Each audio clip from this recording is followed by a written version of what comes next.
Aliens regretted enslaving the human girls when they reactivated a war titan. Written by FictionalReimagined. Jada and Ada hung helplessly against a rusted metallic wall. The 12-year-old girls' wrists were secured above their heads in thick electric restraints. They hung limply, unconscious, their bare feet dangling 10 inches above the floor. Their hair was dirty and matted, and the damp, grime-caked and tattered remnants of their clothes barely clung to their small frames. The remains of their shirts and shorts offered little modesty, shredded and stained beyond recognition. The door to the cell creaked open. A pair of felinoid Kalari stepped in, their feline features twisted in disdain. "Wake up!" one snarled, hitting a button on a control panel. Ada and Jada awoke, screaming wildly as the restraints hummed, sending agonizing waves of burning pain through their bodies. The two young girls kicked, twisted, and writhed, their screams echoing through the walls. This was their daily torment, a grim routine that had dragged on for months. The Kalari slammed another button, the restraint snapped open, and the girls fell, collapsing to the floor. "Up!" the other Kalari demanded, striking Ada across her back with an energy whip, causing her to shriek and fall on her side. "Up now!" the alien demanded. The two girls wearily pulled themselves to their feet and with a shove were herded out of the cell. A large steel door opened, and the two girls were pushed out into the bleak landscape. The door quickly slammed shut behind them with a resounding clang. The landscape was cold and barren, a desolate expanse stretching as far as the eye could see. Black, smoggy clouds hung low in the sky, swirling ominously with the occasional flash of lightning illuminating the gloom. The air was thick with the acrid stench of burning metal and decay. They found themselves in a massive scrapyard, an endless maze of junk and debris. Rusted bits and small broken components littered the ground, mingling with the skeletal remains of huge derelict machinery, and twisted metal beams jutted out at odd angles. Piles of discarded junk and equipment from countless alien races formed towering heaps, casting long shadows in the dim, flickering light. The girls stood midst the chaos, the wind whipping through their tattered clothes, carrying with it the sound of distant thunder. They were soon drenched in sweat despite the cold. Hours of relentless labor had left them exhausted. Ada was picking through a pile of junk, searching for the specific metals the Kalari demanded. Nearby, Jada stood below a towering mountain of debris, struggling to pull a large beam from its base. "Help!" Jada gasped, her voice barely audible. Ada rushed over, and together they began to wiggle the beam loose. Suddenly, a low rumble echoed through the scrapyard as junk started sliding down the heaping mountain. The two girls stepped back in terror, eyes wide. A landslide of debris came cascading down. Jada tripped and fell on her back. Ada grabbed one of her arms and dragged her away just as everything came crashing down. As the dust settled, Jada sat up, gasping for breath. "Ada, look," she whispered, raising her arm and pointing. Both girls stared at a huge robot-like machine. It lay on its side, its massive head and torso now revealed. The rest still buried under mountains of scrap. "That's a human titan from, I forget, but a long time ago. It's a war machine. My brother has a model of one," Jada explained, eyes wide with recognition. Ada stood up, pulling Jada to her feet. "Let's just do what we need to do," she responded, uninterested. They had seen plenty of junked vehicles, big and small. The two girls continued their toil, the titan forgotten as they resumed their endless task. "We need to hurry," Ada said, glancing at the sky. Jada nodded, her hands already sifting through the debris. As night began to fall, the two girls wearily staggered towards the bin, dragging a large sheet of metal behind them. Their breaths came in ragged gasps, and their legs trembled with exhaustion. Several Kalari were waiting for them, their feline eyes gleaming in the dim light. "Drop that and get over here," the overseer snarled. Ada and Jada did as they were told, releasing the sheet of metal and approaching the giant bin. 2 Kalari grabbed the girls by their arms while the overseer began to weigh their day's labor. Their hearts pounded in their chests, a heavy, fearful rhythm. They silently prayed they had met the quota. The Kalari tapped a few buttons on the side of the bin and waited for the results. Symbols in an alien language popped up on the display. The Kalari's expression turned to one of displeasure. "To the torture chamber with them," he declared. Ada and Jada cried out in despair as they were swiftly pulled back inside the facility. Their pleas for mercy echoed through the cold metallic corridors, unheard and unheeded. The Kalari dragged them towards their inevitable punishment, the harsh lights of the facility casting long, ominous shadows. A couple of hours later, Ada and Jada hung back in the cell, their bodies still quivering from the ordeal. The prodding with agony rods had added to their torment, coupled with the relentless pain from the electric rack. Despite their utter exhaustion, sleep remained elusive as the lingering pain continued to rack their bodies. Jada broke the silence, her voice raspy from the endless screams. "The Titan, I want to look at it," she whispered. Ada didn't respond immediately. After a moment, without turning her head, she finally replied, "We won't have time." "I'll be quick," Jada insisted, a flicker of determination in her eyes. "It might have a radio. I'll be quick." Morning arrived too soon, and as usual, the painful waves from the restraints jolted them awake. Released from their bindings, they were sent out for yet another day of grueling labor. The thought of the Titan lingered in Jada's mind, a glimmer of hope amidst the despair. Ada continued to work as Jada rushed over to the Titan. She carefully navigated the junk and debris, making her way to the top of the Titan's head. Struggling, she pried at the hatch, its weight compounded by the Titan's position on its side. With a cry, she managed to pull it open. She peered inside before climbing in, using the upper chair to step on. Fully inside now, she stood on the opposing hatch and gazed at the array of buttons, dials, and levers that surrounded the 2 seats. The young girl couldn't make heads or tails of what they all did or what the labels meant. Nonetheless, she began pressing buttons and flipping switches, though without much hope. Suddenly, a flip of one switch made her jump as she heard a whining sound. The center screen lit up with the words, "Initiating systems check." Jada watched in stunned silence as a list of components scrolled across the screen, each followed by a green check mark. Then a message popped up. "Stabilization control system inoperative." Heart pounding, she hurriedly climbed out, her mind racing with the implications of what she had just seen. Jada quickly joined Ada in the grueling task of salvaging metal and hauling it back to the bins. "It works!" she shouted, excitement lighting up her tired face. "It turned on. It said something about stabilization not working, though." "What about a radio?" Ada asked as they sifted through the junk. "No," Jada responded, "but maybe we can fix it." "Us?" Ada replied in disbelief, pausing to catch her breath. "Do you really think we can fix a giant war machine? It's old technology," Jada explained as they both lifted a heavy piece of metal and dragged it toward the bin. "Wires and circuits like the old computers we studied and made in school." They heaved the metal into the bin and headed back to find more. "But it's not a computer," Ada said, skepticism evident in her voice. "It's a Titan, a lot different. Besides," she continued, "we won't meet our quota if we waste time messing with that." Jada shot her a determined look. "So? It's worth it if we get it to work. Even if we don't, it's not like we make the quota all the time anyhow. What's a few more trips to the torture chamber? Better to try and fail than not try at all, right?" Ada frowned, contemplating Jada's words. "I guess," she mumbled. "Look," she said, "tomorrow we'll look at it quickly. If it looks possible, then we'll go from there. Deal?" Jada nodded enthusiastically. "Deal." The 2 girls continued their labor, their minds now filled with plans and possibilities.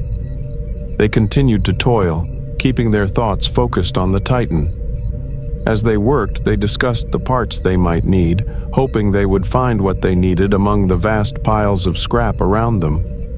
They also debated tools, realizing they wouldn't be able to acquire any easily.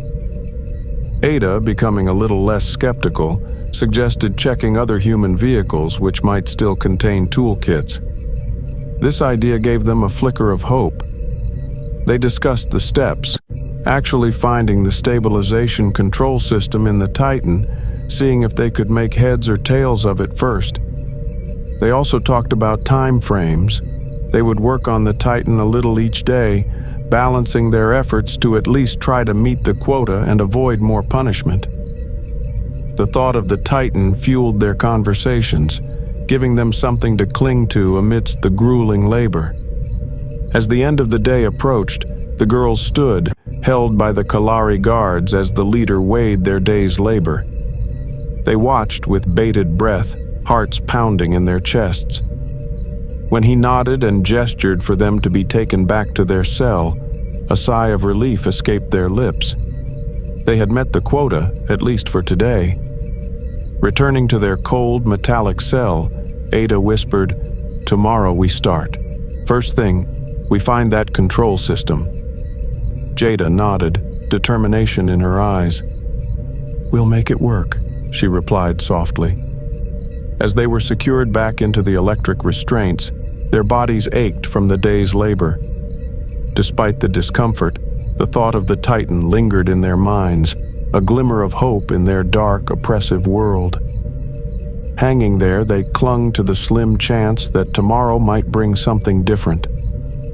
The next day, Ada and Jada realized to their dismay that the part they needed was still buried under mountains of junk.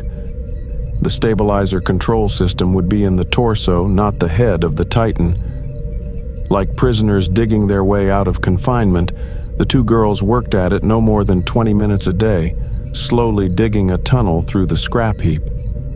They continued to do their best to meet the quota, but often failed, resulting in the day ending in agony. The relentless routine took its toll on them both physically and mentally. It took nearly 2 weeks of bit-by-bit work to finally reveal a large hatch.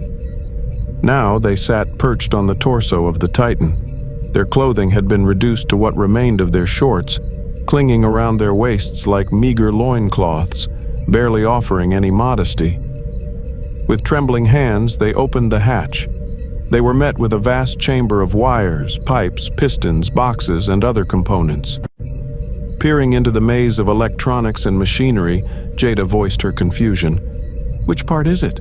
she wondered aloud. "Maybe see if the Kalari will let you call and ask your brother?" Ada responded, a hint of sarcasm in her voice. "Some things are labeled," Jada said, beginning to climb into the belly of the Titan. "Hurry up," Ada urged, glancing around nervously. Minutes passed before Jada called out, "I think I found it! Help me!" A thick band of wires swung out of the hatch. "Grab it! Pull it up!" Jada instructed. Ada grabbed the wires and began to pull. It was heavy. She soon pulled out a metal box with SCS imprinted on it. Jada crawled out of the Titan, gasping, "SCS, I think that's it. Stabilization Control System." They made their way down onto solid ground and placed the box carefully on the ground. "We'll leave it for now and get back to work. We can't afford to miss the quota again," Ada said. "Agreed," Jada replied.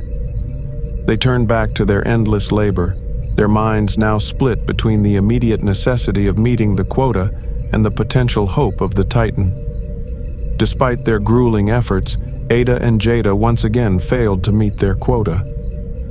That night they hung in their cell, bodies aching from another hour of relentless torture. They remained silent, each lost in their own thoughts, knowing that their slim chance of hope lay within the system box they would open the next day. The next morning, the two girls knelt beside the box, hearts pounding as they carefully unscrewed the tabs. They hoped desperately that the problem lay within the box and not deeper within the Titan. The stabilization control system message was their only clue, and this box was their only lead. The small, tortured, near-naked, malnourished slaves trembled with anxiety as they lifted the cover. Inside, they found a complex maze of wires, fuses, and circuit boards. They examined the interior intently, hoping to find a clue. "There!" Ada exclaimed, her hand shaking as she pointed. "What? Where?" Jada asked, her eyes scanning the mess of components. Ada pointed closer to a mass of melted wires and a partially charred circuit board. Jada's eyes lit up with hope. "Yes, we can fix this. We'll need wires, chips, and something to scrub."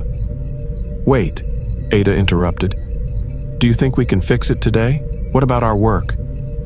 "That's the thing. Do we want to spend days working on this bit by bit, or risk it all and try to finish in one go?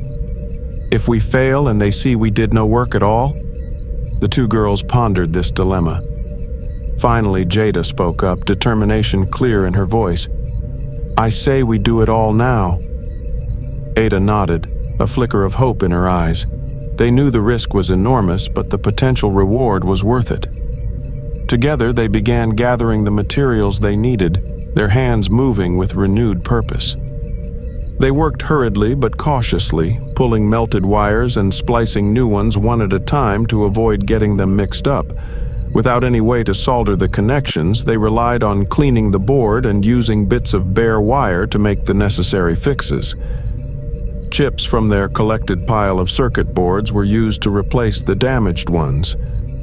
The work was surprisingly straightforward.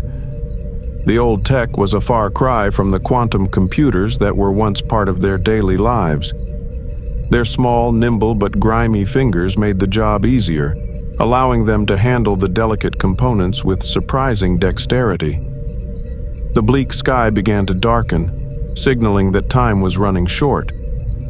The urgency of their task grew with each passing minute. Soon they had done everything they could. With no other way to test their work, the girls hurried to the Titan, climbing the pile of junk and onto the torso. Jada made her way into the belly, reconnecting the cable and securing the box back in place. She emerged, and they walked along the edge of the fallen behemoth, making their way to its head. Climbing inside, Jada struggled to remember which button she had pushed to activate it last time. "Come on, Jada, we don't have much time," Ada urged, her voice tense. "Hold on," Jada muttered, frantically pressing buttons. She hit one after another, her frustration growing with each failed attempt. Finally, a familiar whining sound filled the air, and the screen lit up again. "Initiating systems check," the screen displayed. The same list of components scrolling across with green check marks following each one. Jada and Ada held their breath, watching intently. The stabilization control system check soon came. As the final component was verified, the display read, "All systems operational." The two girls burst into tears of joy, unable to contain their relief and happiness. "Now what?" Ada shouted excitedly, her eyes wide with exhilaration. "I don't know," Jada shouted back, her voice a mix of excitement and panic. She continued pressing random buttons and flipping switches, hoping to figure out the controls. Suddenly, they were thrown like rag dolls as the machine lurched. The Titan slowly rose, its legs crouching as its massive arm pushed it upright. The debris and junk that had covered most of it fell away like leaves in a storm. With a resounding thud, it stabilized itself.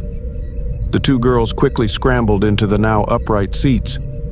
The Titan's legs extended again and it rose, towering over 8 stories from head to ground. Through the dirty viewports, they could see dozens of Kalari pouring out of the facility, their feline faces etched with shock and anger. "I wish I could see their faces," Ada said, a hint of a smile on her lips. Each seat had 2 joysticks. Jada grabbed one of hers and pushed it forward. The Titan's torso twisted to the left as a massive leg lifted and took a giant step forward. The other leg followed with a shorter step, causing the Titan to move to the right. "Both joysticks!" Ada yelled, her voice filled with urgency. Ada grabbed her joysticks and moved them experimentally. She soon realized that the Titan's arms moved in relation to her controls. She swung the right arm forward, and the massive limb mimicked her motion, sweeping aside a pile of debris. Ada pressed the triggers on the right joystick. The display screen flashed with a message: "Activate weapon systems." As Jada tried to get the hang of moving the war machine, she gazed at the array of buttons. She began flipping all the switches in her area to the up position. Soon the message, 20 mm out, LGM out, LSR ready, popped on the screen, accompanied by a loud alert wail. Ada pressed the trigger again, but still nothing happened. She tried the other joystick, but again there was no response. Frustrated, she pressed the button atop the right joystick.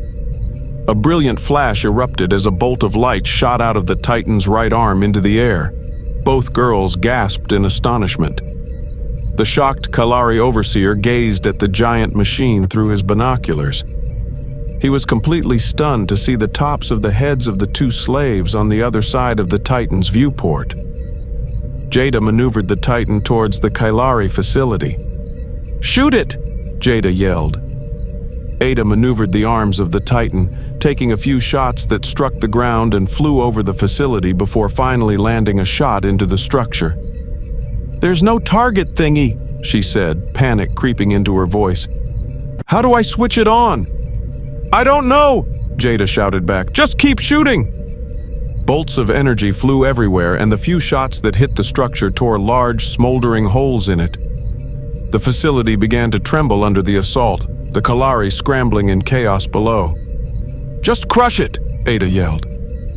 Jada pushed both joysticks forward, and the Titan lurched toward the facility. With its immense legs, it stomped across the scrapyard, each step sending tremors through the ground. The Kalari scattered, their fear evident as the Titan approached. As they neared the facility, Ada continued firing, the bolts of energy creating explosions and debris. The Titan reached the building, and with a powerful swing of its arm, it smashed into the structure. The walls crumbled under the force, and the Titan stepped over the wreckage, crushing everything in its path.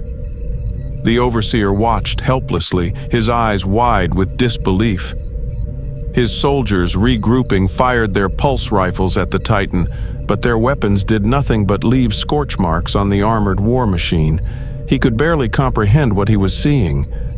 Where did they get that thing, and how did they get it operational? He knew some of the equipment in the scrapyard was functional to a degree, but never expected to see such a machine rise from the mountains of scrap, let alone be made operational by two weak, quivering slave girls. Inside the Titan, Jada shouted, "My brother will be so jealous!" Smashing everything with an ancient Titan almost made up for the humiliation and horrors of their slavery. A message popped up on the screen, "Reactor level 15%. "Is that enough?" Ada asked, her voice tinged with concern. Jada shrugged. "I don't know, just crush everything. If they capture us again, let's make sure they have nothing left." The Titan continued its rampage. The vaunted metal bin was crushed under its foot as laser bolts shot wildly, occasionally striking objects of value. A generator shack exploded with a direct hit, as did several skiffs parked next to each other. The chaos was complete, with debris flying in all directions, and the Kalari soldiers scattering like ants. The overseer barked orders, desperately trying to regain control of the situation. "Concentrate your fire on the joints! Bring it down!" The soldiers redoubled their efforts, but their shots continued to be ineffective. The Titan's powerful limbs swept through their ranks, sending them flying. Each step the Titan took was another blow to the Kalari's stronghold, reducing their facility to rubble. Suddenly, everything went dark. With a soft hum, the Titan's legs lowered and its arms folded inwards. "I think we're out of power," Ada whispered, desperately striking buttons, but to no avail. "Check your hatch," Jada shouted. "Make sure it's locked." Outside, the aliens seemed to be still wary, but they knew sooner or later they would figure it out. "At least we destroyed the torture chamber," Jada sighed, a tinge of fear in her voice. The two girls sat there helplessly, though still protected by 10 inches of iron. Soon the Kalari began to converge. Their felinoid bodies allowed them to climb the Titan with ease. Ada and Jada could hear them struggling with the hatches. This went on for quite a while until the aliens seemed to give up. Night fell, and the two girls sat huddled together, wondering what their fate would be now. The silence inside the Titan was almost deafening, broken only by their shallow breaths and the distant sounds of the Kalari regrouping outside. Jada leaned her head against the cold metal, eyes closed. "Do you think they'll try to break in tonight?" she asked softly. Ada shook her head. "I don't know. Maybe they're waiting for reinforcements. Or maybe they're just scared," Jada offered, trying to find some hope in the situation. The hours dragged on, each minute feeling like an eternity.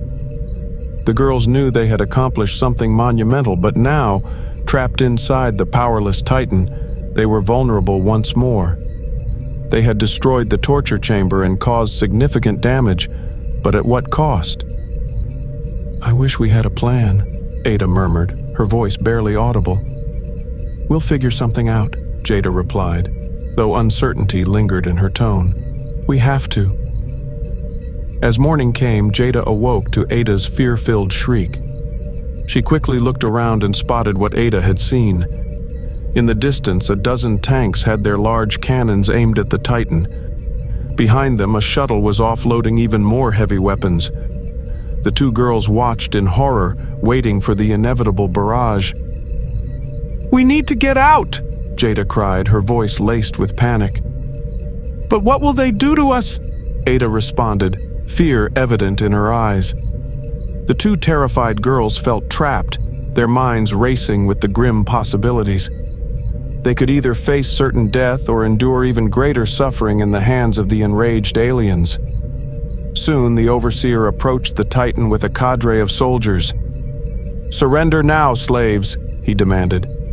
"We will take you alive no matter what, and you will pay dearly for this." Their spirits shattered. They knew they had no other choice. Staying inside the Titan would only delay the inevitable. "At least we got some revenge," Ada whimpered, tears of despair trickling down her cheeks. Suddenly, the Overseer looked up, his eyes wide with shock. The soldiers turned and ran, the tank crews abandoning their vehicles in panic. The dreary black sky grew even darker, and the Titan began to shake violently. A massive object appeared above them. Jada and Ada couldn't believe their eyes. It was a human dreadnought. The colossal ship cast an immense shadow, its presence overwhelming. The Kalari soldiers scattered, their morale shattered by the sight of the formidable human warship. "Is this real?" Jada whispered, struggling to comprehend what was happening. Ada nodded, her gaze fixed on the dreadnought. "It's real. We're saved." The dreadnought's engines roared, and smaller craft began to descend from its bays. The girls watched in amazement as human soldiers, armed and ready, deployed from the crafts, quickly securing the area around the Titan. They watched in disbelief as human soldiers cautiously approached the Titan. The soldiers, wary of the ancient war machine, had no idea how or why a long-lost relic was suddenly active. For all they knew, the Kalari might have restored it. "Titan pilots!" a commanding voice boomed over the intercom. "Evacuate the vehicle immediately." The doors on either side of the Titan's head swung open. The human soldiers were stunned to see the small, disheveled forms of 12-year-old girls, barely clothed, standing in the hatches. The commander stared at them, then at the destruction around them, then back at the girls, struggling to comprehend that these children were responsible. "Get a ladders over here!" he ordered, before shouting for medics. A ladder was quickly positioned against the Titan. Ada and Jada exchanged glances, their eyes filled with a mixture of fear and relief. The commander's voice softened as he addressed them. "It's okay. You're safe now. Come down slowly." Ada climbed down first, her legs trembling with each step. Jada followed, her hands shaking uncontrollably. Once on the ground, medics rushed forward, wrapping them in blankets and guiding them to a safe distance from the Titan. The commander approached, his expression a blend of awe and concern. "You two did this?" he asked, still processing the scene before him. Jada nodded, her voice barely audible. "We had no choice. They made us slaves." Ada, clutching the blanket around her shoulders, added, "We found the Titan in the scrapyard. It was our only hope." The commander looked perplexed. "Found? Scrapyard? You?" Ada and Jada nodded solemnly. "I wouldn't believe it if I hadn't seen it with my own eyes," the commander said, shaking his head in amazement. "You two are going to be heroes back home." "How did you find us, and what about the aliens?" Jada asked, her voice tinged with curiosity and lingering fear. "We picked up the Titan's signal," the officer explained. "We were quite shocked to see such an old relic suddenly reactivate, to say the least. As for the Kalari, they'll be rounded up and charged for what they did to you. Now go with the medics." Ada and Jada soon lay in the medical bay of the dreadnought, cleaned up and clad in soft, warm gowns. They watched through the viewport as the ship jumped to hyperspeed, leaving the hellish world behind. From tortured slaves to pilots of a legendary war machine, the two young friends had made a mark on history. "Hey," Ada whispered to Jada, who lay in the bed next to her. Jada turned her head. "Yeah? You know the Overseer?" Ada asked. "What about him?" Jada inquired, curiosity piqued. "He's in the brig. Want to go laugh at him?" Ada suggested, a mischievous glint in her eye. Jada smirked, the first real smile in what felt like an eternity. "Absolutely."